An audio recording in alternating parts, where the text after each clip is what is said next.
Hola, ¿cómo estás? ¿Sabías que Jesús te ama y tiene un plan especial para ti? Somos el Ministerio Buen Soldado de Jesús y queremos compartirte las buenas noticias que en Jesucristo hay vida eterna y plenitud de vida. Te invitamos también a que nos sigas y compartas estas enseñanzas, que estamos seguros van a ser de gran bendición para ti y los que te rodean. Y a la muerte fue porque De nuevo, domingo más. Bueno, ya se acaba el mes, ¿no? Qué rápido pasa los días, qué rápido pasa el tiempo. Bueno, un gusto inmenso estar aquí con ustedes y, bueno, siempre tenemos una idea cuando dicen, ¿qué es Jesús para ti? Dicen, bueno, Él es el Salvador, es el Mesías, ¿no? Es el Hijo de Dios. Pero algo que es fundamental que debemos tomar en cuenta es que Jesucristo es Dios, ¿no? Como hay un Padre que es Dios, el Espíritu Santo es Dios, pero también el Hijo es Dios, ¿no? Jesús es Dios. Bueno, quiero hoy hablarles sobre la conversión. El título de esta charla se llama La conversión verdadera. Vamos a hablar un poquito para descubrir qué exactamente es la conversión de una persona que acepta al Señor Jesucristo. ¿En qué consiste esto, no? ¿Qué es conversión? Si yo preguntara a ustedes, ¿qué les viene a la mente cuando hablamos de conversión? Y bueno, la conversión es, según el diccionario, es una transformación, es una mutación, ¿sí? Es una metamorfosis, esta palabra, ¿no? Media complicada. Entonces ahí vemos, y entonces, ¿qué será una metamorfosis? Y la metamorfosis es la transformación de algo en otra cosa. Vamos a ver una historia en la palabra del Señor. Les voy a resumir, no la vamos a leer, está en el Evangelio de Juan, en el capítulo 2. Y se refiere a un hecho, que se llama las bodas de Caná. ¿Se acuerdan? Es muy conocida esta historia, ¿no? Al Señor Jesucristo, a su madre María y a Jesús les invitan y dice, estaba ahí Jesús también con sus discípulos a estas bodas, un matrimonio, ¿no? Y resulta que, bueno, estaban muy animados, me imagino, el matrimonio, estaban muy contentos, estaban tomando vino, estaban alegres, ¿no? Y resulta que se acabó el vino. Y María le dice a Jesús, dice, mira, se acabó el vino. ¿Por qué le dice a él se acabó el vino? Como diciendo, ¿y yo qué tengo que ver? Yo no soy el que estoy pagando la fiesta, ¿no?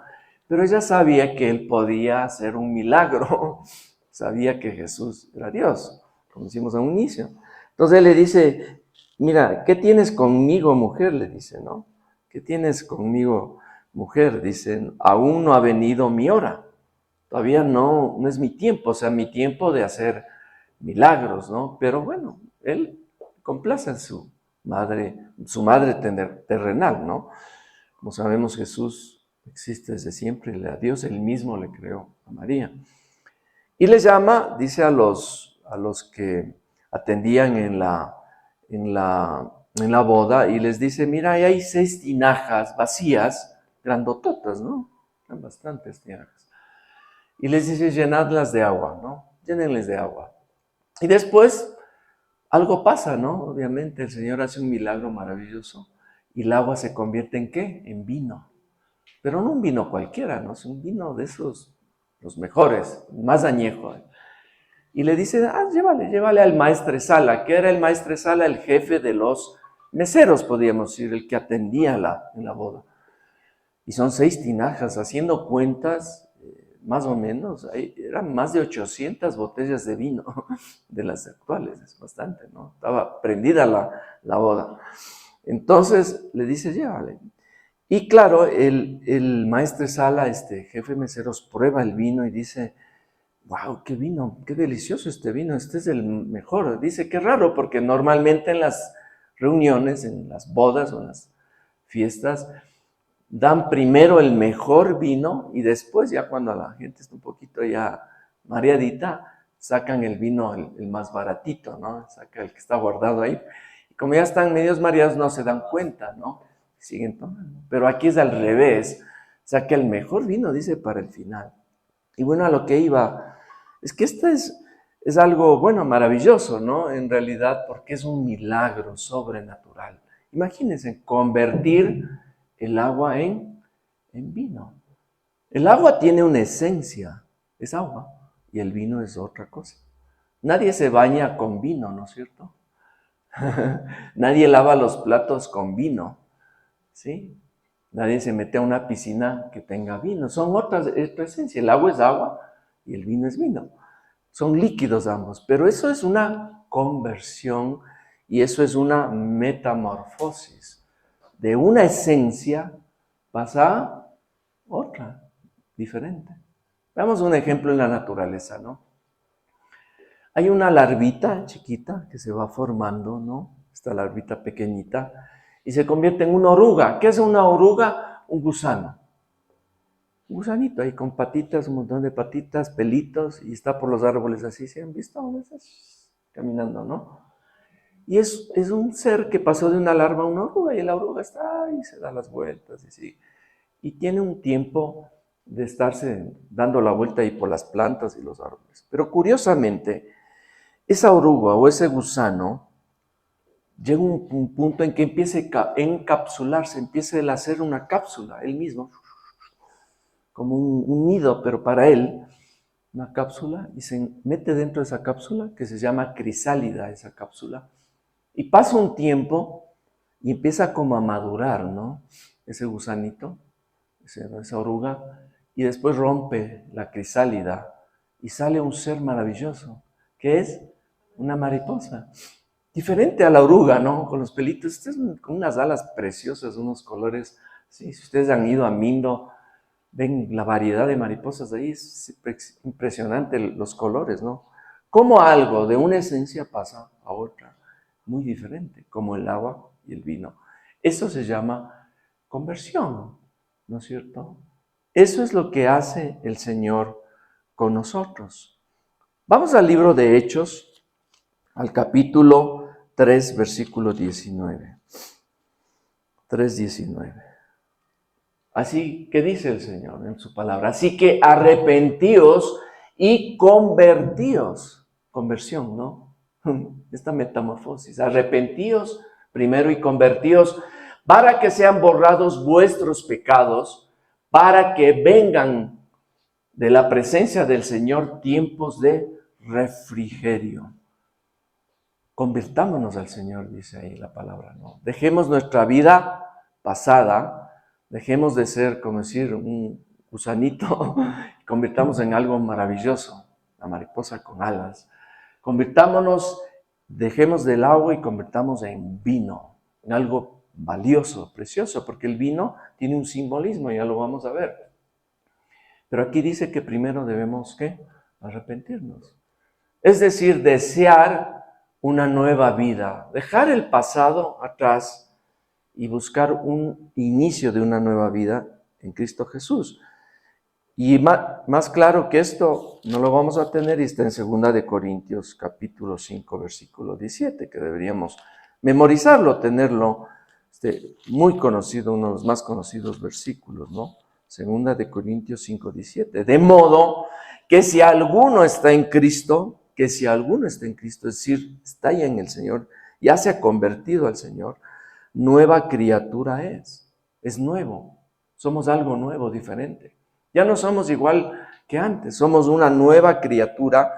Las cosas viejas pasaron, he aquí, todas son hechas nuevas. Las cosas viejas pasaron, he aquí, todo es hecho nuevo. ¿Todavía tenemos algo en nuestro pasado que nos afecta? ¿Que no lo hemos superado? ¿Todavía lo llevamos arrastrando como una cadenita?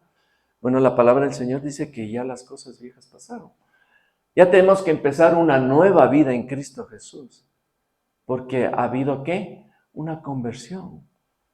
El hombre viejo se convierte en el hombre nuevo. Y al hablar de hombre me refiero a hombres y mujeres, no como seres humanos. Una nueva creación, ¿sí? Cuando alguien dice, mira, me convertí al Señor, significa que yo ya dejé, ya no soy el de antes, ya el Osvaldo de antes ahí quedó. Soy una nueva criatura, ¿no es cierto? Ahora tengo otra esencia, ¿no? Ya dejé de ser lo del pasado, soy nueva criatura.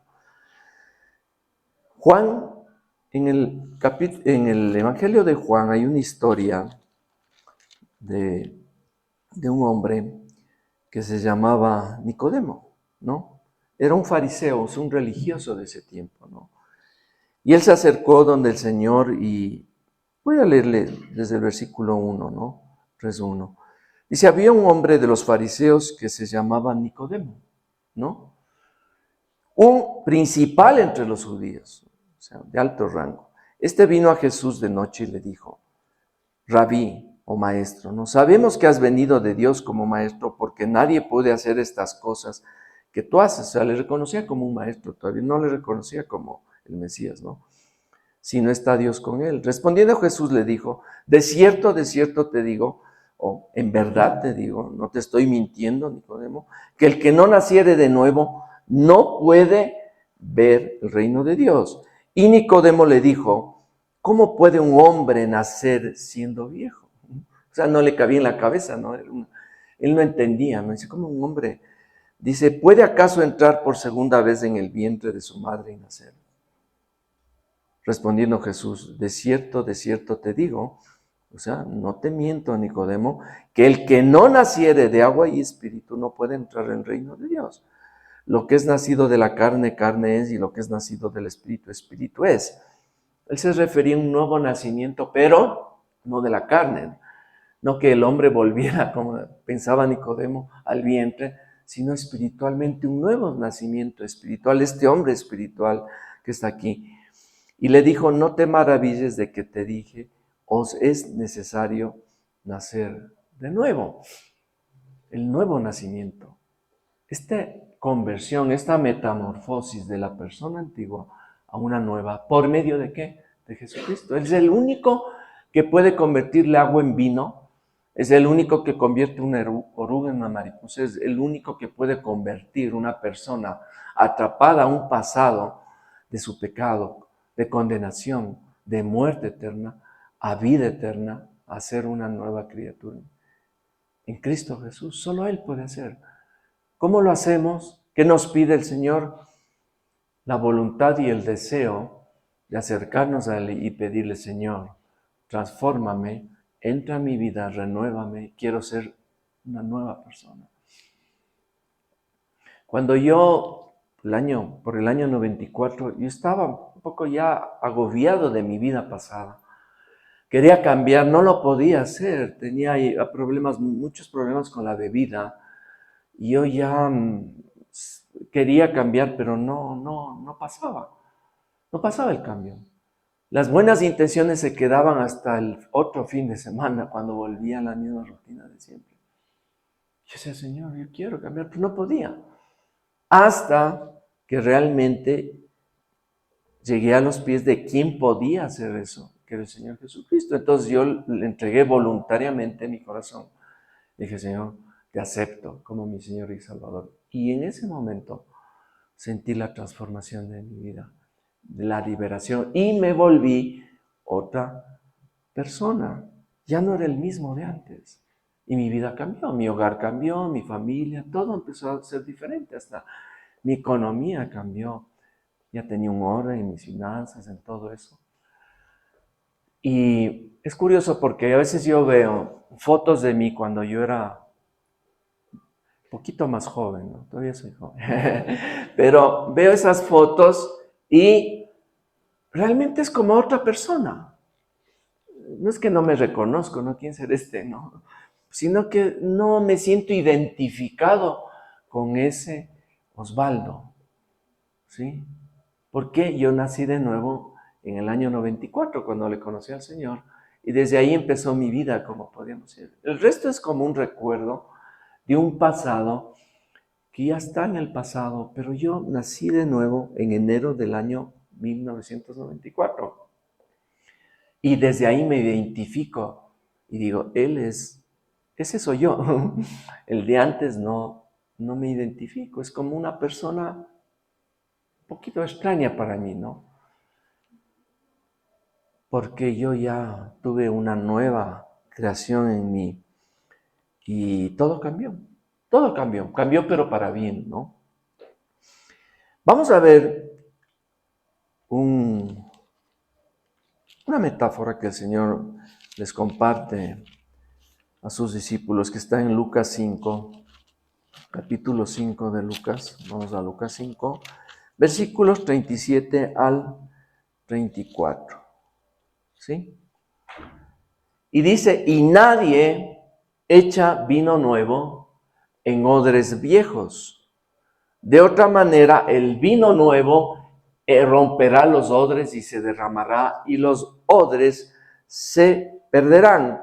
Mas el vino nuevo en odres nuevos se ha de echar, y lo uno y lo otro se conservan. ¿Sí?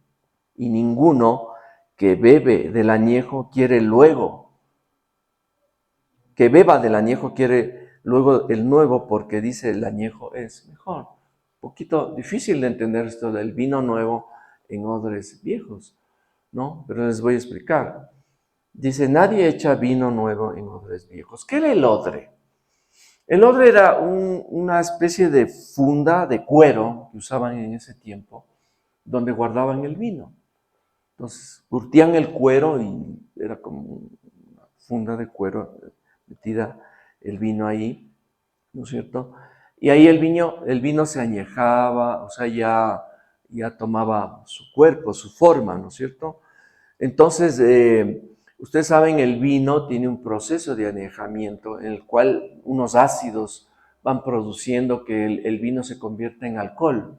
Tengo un poquito de alcohol ahí, ¿no? No es que alguien dice, no, el vino le echan alcohol encima, no, el vino por sí solo se añeja y se convierte en una bebida con alcohol. Y ese proceso hace que si el cuero es un cuero viejo y usted mete un vino nuevo en ese cuero viejo que ya ha estado por varios tiempos ya con vino, el cuero está como rígido, no se expande. Y el vino nuevo está como ebullicionando, o sea, en ebullición sería, y produce que se expande el cuero, y si el cuero no tiene esa flexibilidad, es decir, no es un cuero nuevo, ¡pum!, se rompe y se desparrama el vino. Entonces hay que echar el vino nuevo en odres nuevos. ¿Qué es el vino? ¿Qué simboliza en esta historia el vino? El vino es el Señor y su evangelio. ¿Qué son los odres nuevos en este caso? Somos nosotros, convertidos, ¿no? Nosotros, para que el Señor pueda entrar en nosotros, tenemos que ser un odre nuevo. Señor, te recibo, soy una nueva criatura en ti. Quiero que me transformes, quiero ser un recipiente limpio, perfecto, para que tú puedas ingresar. Y eso es cuando nosotros nos hemos convertido. Hemos pedido al Señor que Él nos transforme y inmediatamente el Señor entra en nosotros, ese vino nuevo, y nos empieza en nosotros a madurar, a transformar, a tomar ese sabor como el vino de las bodas de Canaán, a ser un vino delicioso, ¿no es cierto? Pues como aquí dice que ninguno que beba ya del vino añejos, este vino que es el Señor Jesucristo, este vino delicioso, ya no extraña y no quiere el anterior, ¿no es cierto? ¿No? Ya no quiere el anterior. Eso significa que nosotros ya cuando tenemos a Cristo, este vino nuevo en nosotros, este vino que ha ido transformándose en nosotros, ya el pasado ya no es agradable para nuestra vida. Perdón.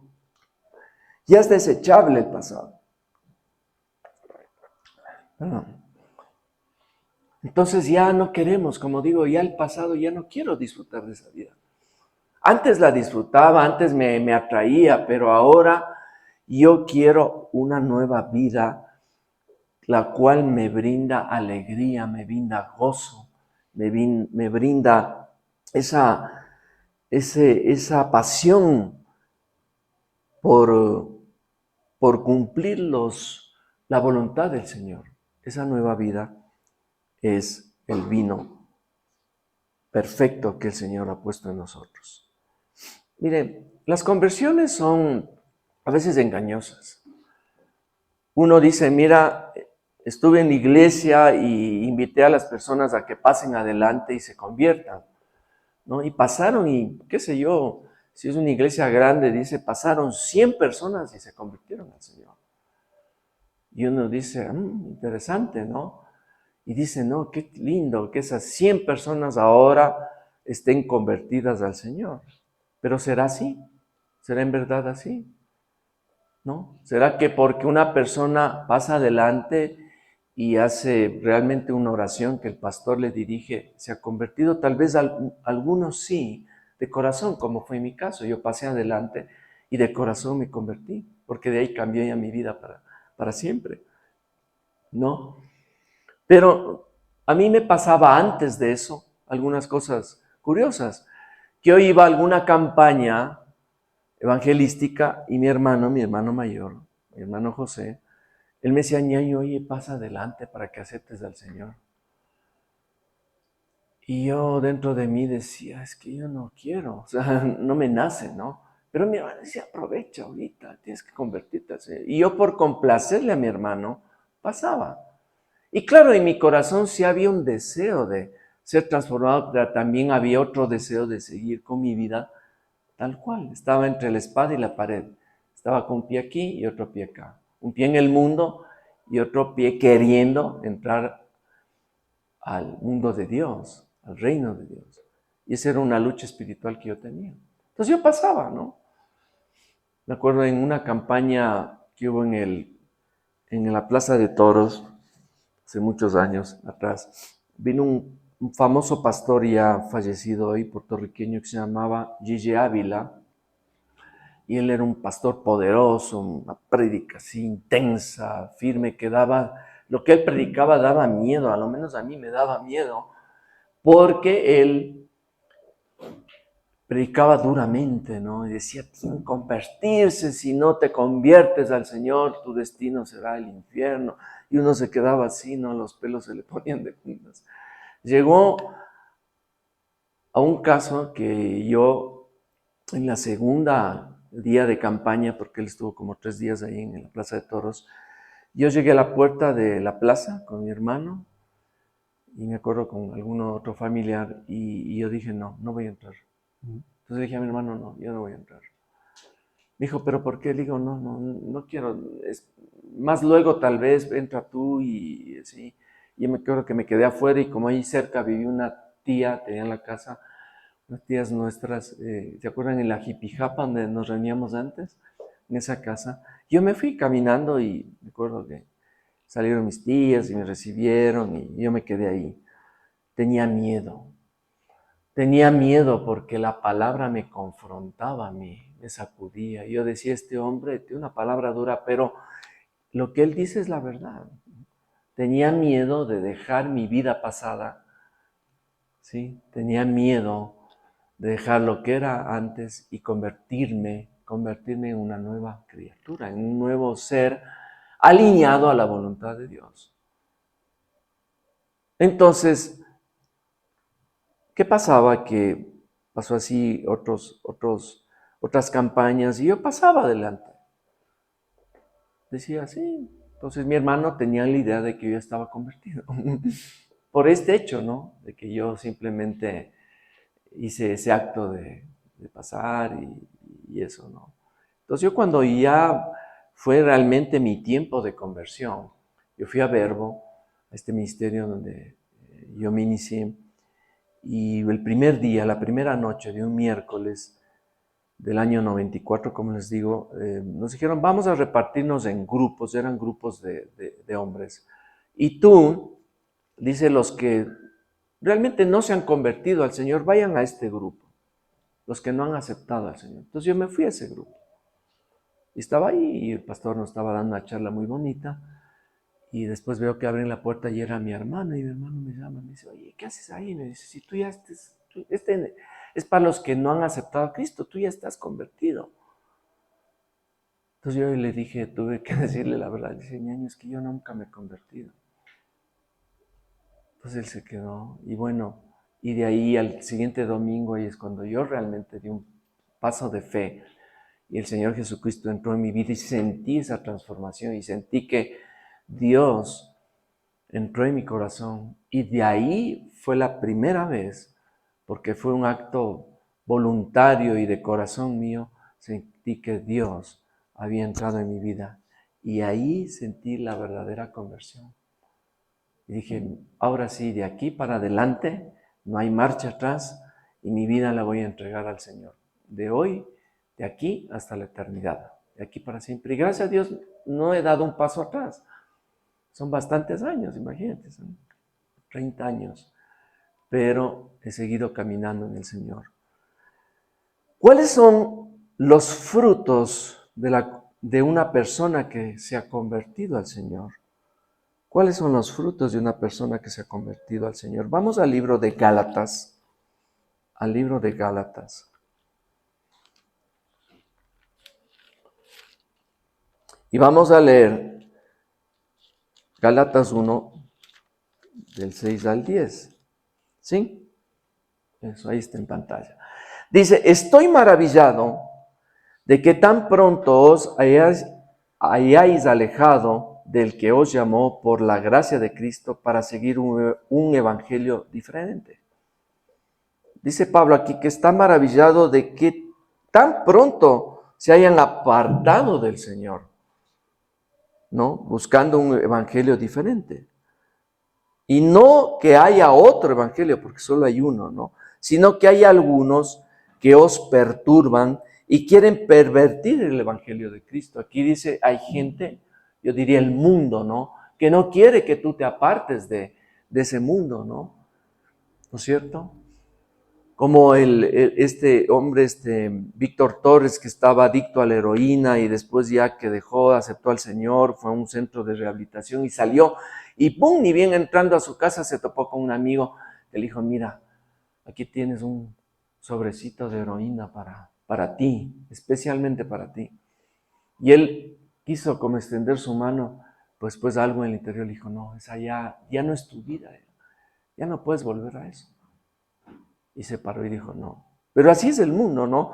Más aún si nosotros o un ángel del cielo os anunciase otro evangelio diferente del que os hemos anunciado, sea anatema o sea maldición. Como antes hemos dicho, también ahora lo repito, si alguno, os predica diferente evangelio del que habéis recibido, sea anatema, pues, dice en el siguiente versículo, pues busco ahora el favor de los hombres o el de Dios. ¿O trato de agradar a los hombres? Pues si todavía agradara a los hombres, no sería siervo de Cristo. Una persona convertida realmente al Señor, ¿qué busca? ¿Agradar a quién? A Dios, no a los hombres. ¿Sí? Cuando yo me hice cristiano, estaba en el Señor, el resto de mis hermanos no eran cristianos. Entonces me invitaban a las reuniones familiares, que eran fiestas. Más que fiestas, farras, ¿no? Tremendas farras. Y donde el alcohol abundaba. Entonces mis hermanos venían, oye, ñaña, pero tómate un trago y esto, ¿no? Decía, no, muchas gracias. No, pero sírvete uno, pero... Y a veces uno podía caer por agradar ¿a quién? Al hermano, para que no se resienta, ¿no? Tómate unita, solo unita, y así, después de unita. Pero llegó un punto en que yo dije, no, ¿a quién tengo que agradar? ¿A mi familia? ¿O a las personas, a los hombres? Yo tengo que agradar a Dios. Ese es mi propósito, ese es mi compromiso que yo hago de seguirle a Cristo y hacer su voluntad. Entonces es una lucha con el mundo que uno tiene, pero ese es un fruto del verdadero arrepentimiento y de la verdadera conversión. Decir no more, no más. ¿Sí? Lo estamos diciendo nosotros, nuestras reuniones, nos tomamos una copita de vino, ¿sí? Disfrutamos, pero ya no el embriagarse con el vino, ¿no? El Señor mismo tomaba vino. Pero ya llegar a esos extremos y esas cosas que traen, como dice la palabra, disolución. Pero ¿a quién agradamos nosotros? ¿A Dios o los hombres? En este ministerio nos ha tocado a veces tomar a mi hermano y a mí en comunión también con nuestras esposas, decisiones un poco fuertes que hemos tenido que tomar. Pero el objetivo ha sido a quién, agradar a los hombres o a Dios. Hemos tenido que ponerle a Dios primero y tomar esas decisiones. Porque Dios nos manda a caminar en orden, individualmente y como ministerio. No podemos dejar pasar eso. Por más cariño o afecto o estima que podamos tener por ciertas personas o por todos ustedes, ¿no es cierto? Por nuestros familiares. Pero tenemos que tomar decisiones, damos un plazo, por si las personas no cumplen ese plazo, ¿qué podemos hacer? Pero el asunto está en que esas mismas personas, nosotros les decimos a quién quieres agradar. ¿Cuál es a quién quieres poner por delante? ¿A Dios o tus propios intereses o tus propios deseos? Y a la larga, escogen ¿qué? Sus propios deseos y le dejan a Dios a un lado. Es triste, pero sucede. ¿En qué grupo estamos nosotros? ¿Queremos ponerle a Dios en primer lugar? ¿O nuestros intereses, nuestros deseos, nuestros anhelos, lo que nos satisface, lo que nos da, qué sé yo, placer? ¿O ponerle a Dios primero? Si tú le pones a Dios primero, eso es un síntoma, un indicador de conversión verdadera. No sabemos realmente. En las iglesias hay muchas personas, hay iglesias que son muy grandes y uno se pregunta, ¿realmente todos estarán convertidos? No, es una realidad. No todos están convertidos al Señor. El hecho de pasar, como decía adelante, es un síntoma, ¿no? En algunos casos, como el mío, sí fue de corazón, en otros fue falso. Fue un pasar adelante mentiroso. Yo lo hacía, ¿por qué? Por agradarle a mi hermano, un poco forzadamente, pero en el fondo no era de corazón lo que yo estaba haciendo. Pero cuando lo hice fue verdaderamente bajo convicción. Pero eso es un indicador nada más. ¿Cuál es otro indicador de que una persona está convertida? Sí, que le gusta ya leer la palabra, se complace en leer la palabra y compartirla, pero tampoco es así ya tajantemente. Esa es la persona que le vemos con una Biblia bajo el brazo, definitivamente esa persona está convertida. El hecho de venir un domingo acá, sí es lindo, qué bueno, pero sí es un indicador más. Pero ¿qué es realmente lo que nos dice que esa persona está verdaderamente convertida al Señor? Su estilo de vida, su manera de vivir. Eso es más que todo, ¿no? Si tú lees la Biblia, lindo, vienes el domingo, maravilloso, das ese paso de fe hermoso, lindo, pero lo fundamental es tu estilo de vida, tu testimonio del día a día. El cristianismo, puertas adentro.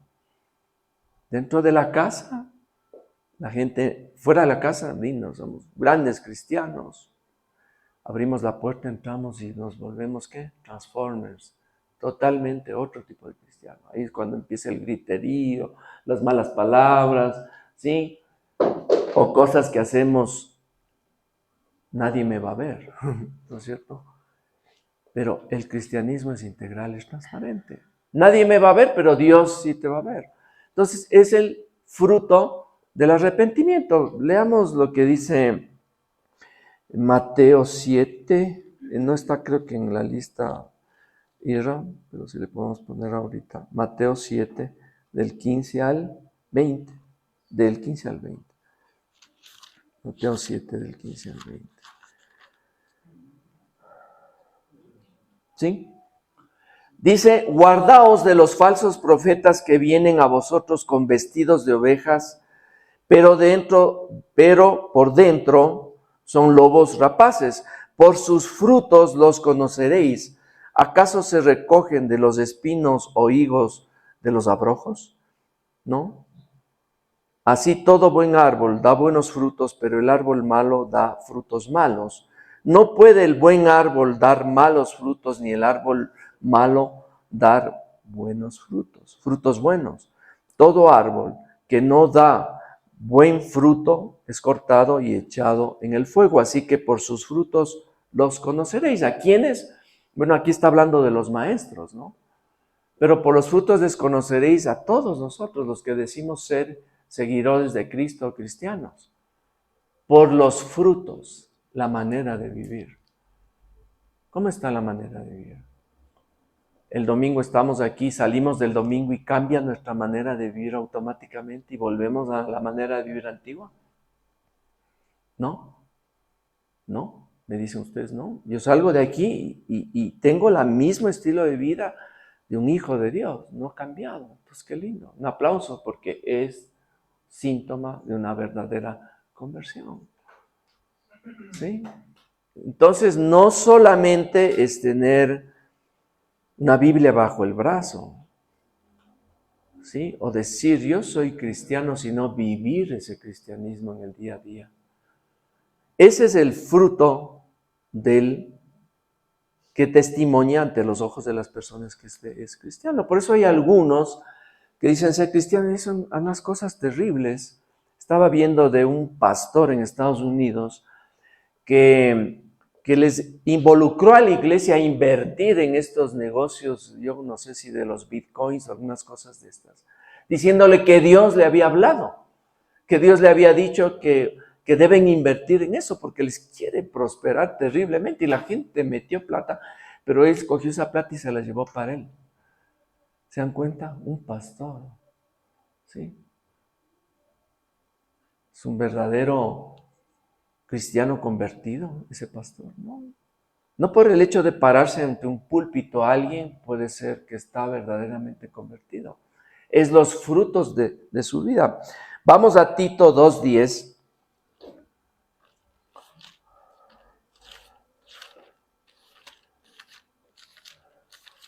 Tito 2:10, ¿qué dice? Dice, no defraudan, no, a ver, dice, no defraudan, sino mostrarnos fieles en todo para que adoremos. No, estoy mal, perdón.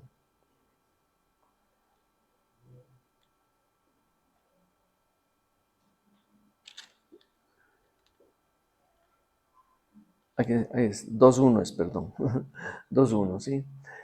Pero tú, dice, pero tú habla lo que está de acuerdo con la sana doctrina.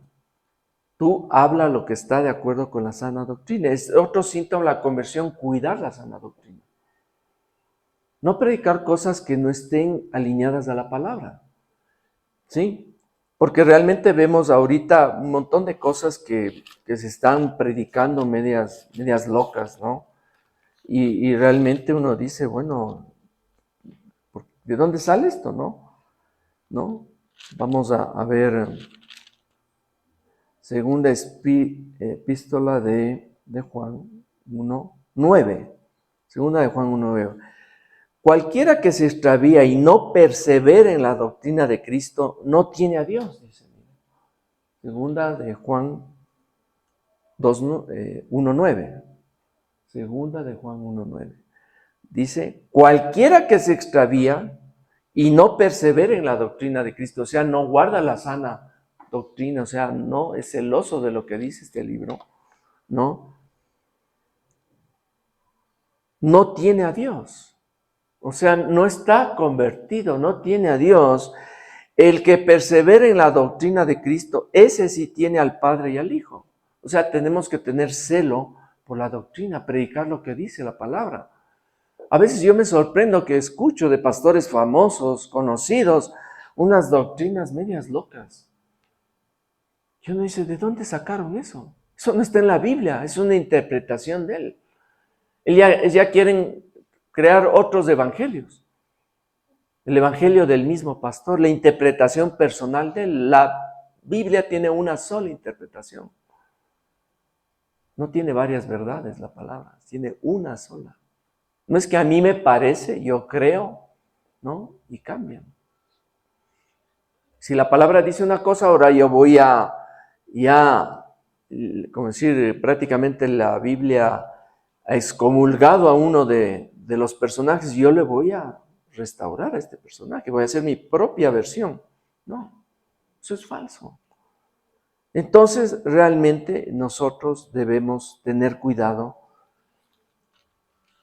primero de lo que escuchamos, pero principalmente de lo que decimos. Entonces tenemos que tener cuidado de que sea un celo extremo de que compartamos la verdad de la palabra y no nos salgamos de esto. Eso es celo, esa pasión por la verdad, es un síntoma de una verdadera conversión. Mateo 7, vamos a Mateo 7, ya vamos terminando. Mateo 7, del 15 al 20. ¿No es cierto? Volvemos a esto, ¿no? Que dice que nos guardemos de los falsos profetas, nos guardemos de las falsas doctrinas y que realmente lo que tiene nuestra pasión que debemos tener en nosotros es predicar el Evangelio con celo y vivir lo que dice el Evangelio. Porque no solo nos quedamos en predicar, sino tenemos que vivirlo. Vivirlo con pasión y cumplir lo que dice la palabra. ¿Por qué las miradas de las personas en quién están? En nosotros, principalmente en los pastores. En los pastores, el pastor debe cuidar mucho su testimonio porque las miradas están fijas en uno. Humanamente podemos fallar en algo, pero tenemos que ir enmendando eso. Porque la palabra mismo dice que imite la conducta de vuestros pastores. Y nosotros en el día a día dar testimonio de que Cristo vive en nuestra vida y de que somos nueva criatura en Cristo Jesús. Vamos a ver unos versículos nada más, no son todos los versículos porque sería muy largo, son de 3 capítulos, está en el libro de Efesios. Yo les invito ahí en casa, ustedes pueden leerse en su momento todos estos 3 capítulos, pero he escogido algunos versículos en especial. Y vamos a empezar en el capítulo 4, y que son realmente, yo diría, síntomas de la verdadera conversión de un cristiano. ¿Qué hace un verdadero cristiano? ¿Qué hace un verdadero convertido al Señor? Y empecemos ahí con el versículo 21.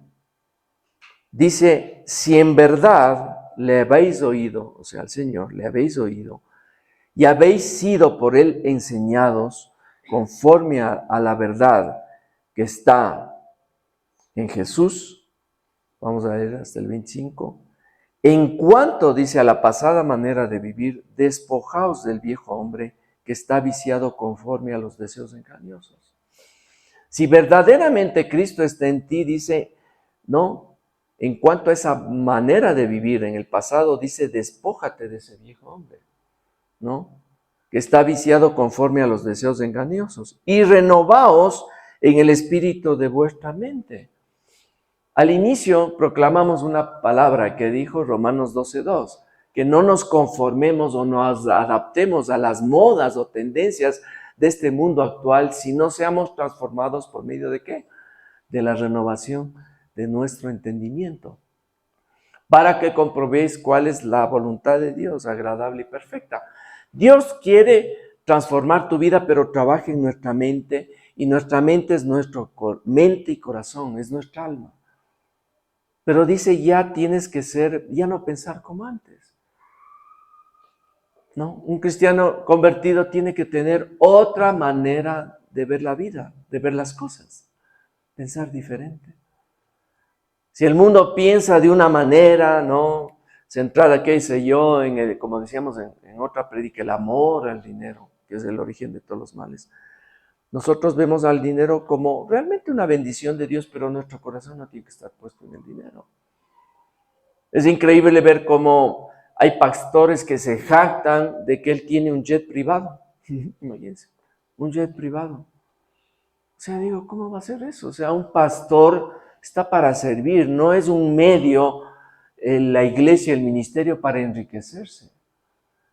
Si un pastor o un miembro quiere enriquecerse a través del Señor, o sea, realmente no hay una verdadera conversión en él. Está en el lugar, no está en el lugar adecuado, porque la iglesia no es para enriquecernos. La iglesia es para compartir las riquezas de Cristo a las personas, que es su evangelio. Pero eso está pasando ahora. Y se jacta, dice, mira, el Señor me dio un avión, me dio una limusina, mira el Mercedes-Benz que tengo. No, no es así. ¿Qué más dice ahí? Estamos en el versículo 23, renovaos en la manera de pensar. ¿Cómo está nuestra mente? ¿Seguimos pensando como antes? Tenemos una mente positiva, linda, qué lindo día, qué hermoso. A pesar de que estamos pasando por una prueba, no voy a salir adelante. El Señor está conmigo. Eso es vivir por fe. Pero si la persona dice, no, ya el Señor me ha dejado, no sé, y por ahí alguien la mío dice, mira, te invito a unas cervezas. Dice, sí, porque quiero olvidarme de este problema, esta es la solución. Y vuelven a la vida del pasado. Esa es la solución. ¿Qué pasó? No te he visto en la iglesia, ¿no? ¿Qué sucedió? No, es que sabes que no, ya no, y le ves tal vez con el tabaco ya en la mano, otra vez ha vuelto a ese estilo de vida que supuestamente el Señor ya le había transformado. Las pruebas son para aferrarnos más a Dios, los momentos difíciles, pero no para renegar de Dios y echarnos para atrás. Veamos qué dice el versículo 24, y vestidos del nuevo hombre, creado según Dios en la justicia y santidad de la verdad, por lo cual, desechando la mentira, hablad verdad cada uno con su prójimo, porque somos miembros los unos de los otros. Aquí, ¿qué dice? Deja la mentira a un lado. ¿Hemos dejado la mentira a un lado? Bueno, algunas mentiritas blancas, pequeñas, todavía me persiguen, ¿no? Pero hay que dejar la mentira a un lado, honestamente, sí. Es preferible ser francos, así cueste decir la verdad. Cuando yo estuve en un trabajo, yo trabajaba en el Banco Central y cometí un error, una falta. Un error, no una falta, un error. Y fui donde mi jefe y le dije, mira, cometí este error. ¿Y saben qué me dijo ella? Me dijo, qué tonto que eres. No por el error, sino qué tonto que eres por decirme que has cometido un error. Porque todo el mundo se calla, debiste callarte, me dice. Le dije, es que no puedo, yo era cristiano, yo no puedo. O sea, esto me da vueltas en la mente, yo no puedo vivir así. No puedo dormir tranquilo. Después me dijo, oye, bueno, realmente es un caso excepcional porque nadie reconoce un error o peor una falta. Nadie va a pedir perdón. Pero esos son los frutos, no de nosotros, no porque tan buenos que somos, sino porque Cristo vive en nosotros y son frutos de que Cristo vive en nosotros. Entonces, el que miente ya no mienta más. Dice el versículo 26, dice, airaos, pero no pequéis, no se ponga el sol sobre vuestro enojo. ¿Qué significa airaos? O sea, te puedes molestar realmente, pero pecar significa que caigas en la pelea, en la bronca, sobre todo en el hogar, entre el esposo y la esposa. Lleguen a decirse cosas feas. Y si pasó una discusión, dice que no se ponga el sol sobre vuestro enojo. O sea, lo más rápido, ponerse de buenas. Entonces, cuando uno dice, no, yo no puedo estar así con mi esposa o la esposa del esposo, es porque hay un fruto ya, un fruto en ellos, en ese sentido. ¿Qué más? Vamos al versículo 28 al 30, dice, el que hurtaba no hurte más, sino trabaje. Este pega justo para el momento que estamos viviendo en nuestro país, ¿no? O sea, no roben, trabajen, busquen su sustento, ¿no? Haciendo con sus manos lo que es bueno para que tenga que compartir con el que padece necesidad. O sea, que tengamos lo que el Señor nos da, que a veces nos da en sobreabundancia, porque podamos dar a los demás. Ninguna palabra corrompida salga de nuestra boca, sino la que sea buena para la necesaria edificación a fin de dar gracia a los oyentes. O sea, palabras edificantes, palabras buenas. No sale una palabrota por ahí, no sale una palabra hiriente. Bueno, eso hay que dejarlo a un lado. Igual, ¿no? Vamos al versículo 30, y no contristéis al Espíritu Santo de Dios, con el cual fuiste sellados para el día de la redención. No le entristezcamos al Espíritu Santo. ¿Cómo le damos tristeza al Espíritu Santo? Pecando, ¿no? Quítense de vosotros toda amargura, enojo, ira, gritería y maledicencia y toda malicia. Antes sed benignos unos con otros, misericordiosos, perdonándonos unos a otros, como Dios también os perdonó a vosotros mismos. El perdón. En el capítulo 5 dice, sed pues imitadores de Dios como hijos amados. Tratar de imitar al Señor.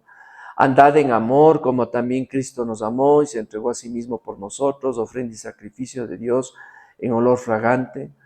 Pero fornicación y toda inmundicia o avaricia, y ni aun se nombre entre vosotros como conviene a santos, ni palabras deshonestas, ni necedades, ni truhanerías que no convienen, sino antes bien acciones de gracias.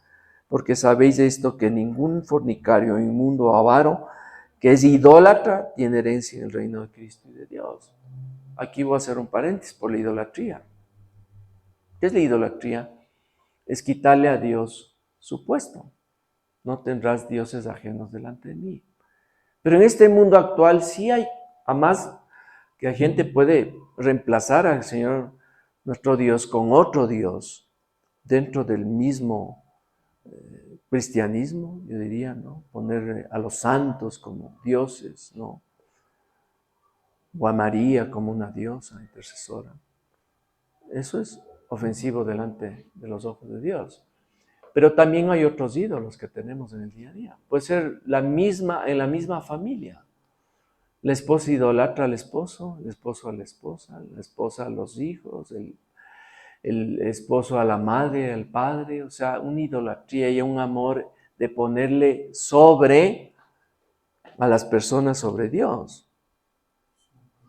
O en el deporte, o en la política, ¿no es cierto? Ponen a una persona como su Dios, o a un equipo de fútbol como su Dios. Y si pierde ese equipo, es terrible. La gente ha llegado hasta a suicidarse. Ha pasado esos casos, ¿no? Que se pierde el equipo y se suicidan. Ponen eso. Entonces nosotros ya no tenemos ídolos. Nosotros ya, al único que adoramos es a Dios. ¿Sí? Es que tal persona, es que tal político, es tal equipo de fútbol, tal actriz, tal cantante, son mis ídolos. Tienen hasta póster y todo eso, ¿no? Yo me acuerdo cuando era pequeño, yo era fan de la liga, ¿no? Tenía los pósters de mi cuarto, era así, parecía zapatería, tenía todito lleno de los afiches de la liga. ¿No? Me daba el trabajo de recortar las figuritas y pegarlas, ¿sí? Pero realmente cuando yo me entregué al Señor, o sea, me gusta el fútbol, me gusta verle a la selección sobre todo, pero no que me mate o sea, si la liga pierde o el Barcelona pierda o lo que sea, y yo sufro y me entristezco, no, o sea, no es así. Ya tenemos una nueva criatura en Cristo Jesús, somos una nueva criatura en Cristo Jesús. Del 8 al 11, vamos terminando ahora sí, ya. Dice, porque en otro tiempo erais tinieblas, mas ahora sois luz en el Señor, andad como hijos de luz.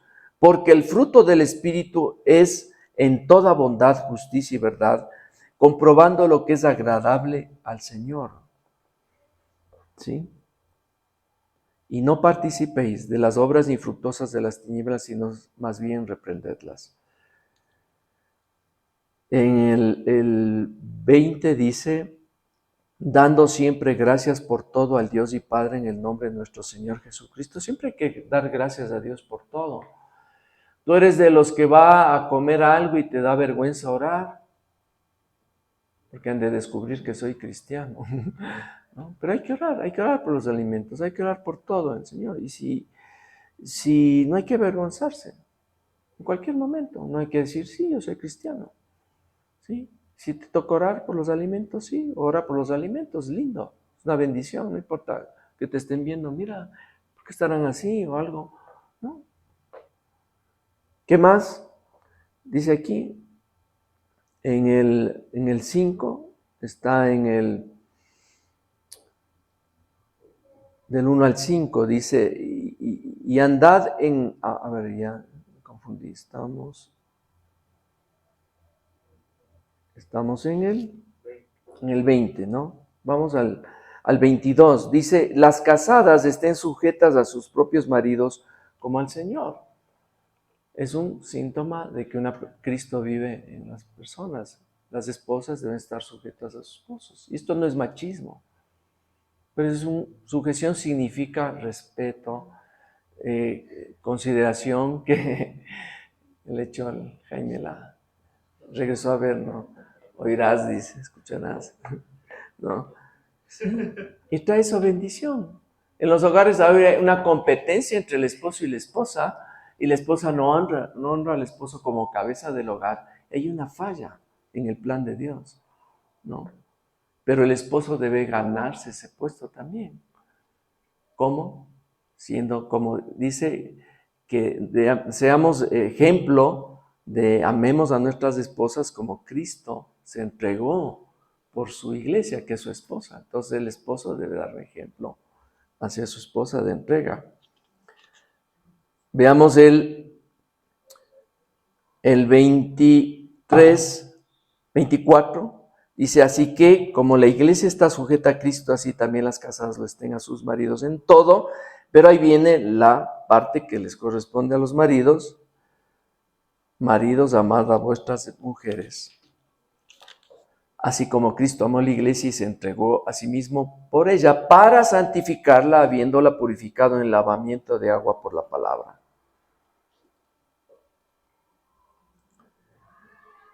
A fin de presentársela a sí mismo una iglesia gloriosa, que no tuviese mancha ni arruga ni cosas semejantes, sino que fuese santa y sin mancha. Siguiente, por favor.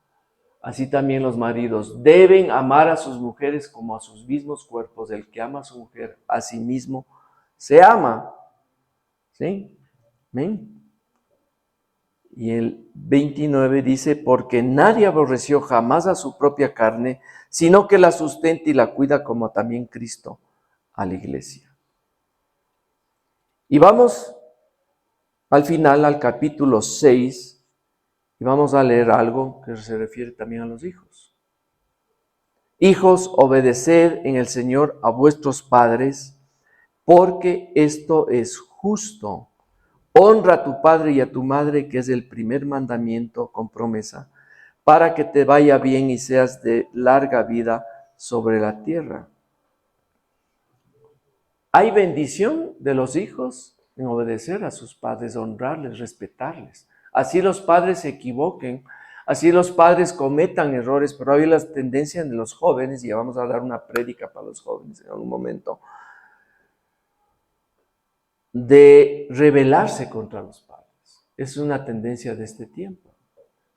Pero los hijos deben estar sujetos a los padres y saben que hay una bendición cuando uno honra a su padre y a su madre. ¿Y saben qué es la bendición? Dice que te va a ir bien todos los días de tu vida. El hijo que honra a sus padres, que los guarda, los ama, los respeta, así cometan errores los padres, porque nosotros no estamos para juzgar a los padres, vas a tener larga vida y bendición en tu vida. Qué lindo, ¿no? ¿Y qué más dice? Y vosotros, padres, también a los padres, dice, no provoquéis a ira a vuestros hijos, sino criadlos en disciplina y amonestación del Señor. No les también provoquen, o sea, y a veces los padres también provocan tanto a los hijos y los hijos por eso también se rebelan. Entonces hay que un equilibrio, ¿no? Un equilibrio que lo deben tener los padres, pero sí instruirles en obediencia, en disciplina, ¿no? Ahora que, como dice en su majestad, el niño, él es el rey y no le pueden tocar ni con un pétalo de una rosa, ¿no? Y eso nos dice la Biblia. Los padres tienen autoridad, deben criarlos así.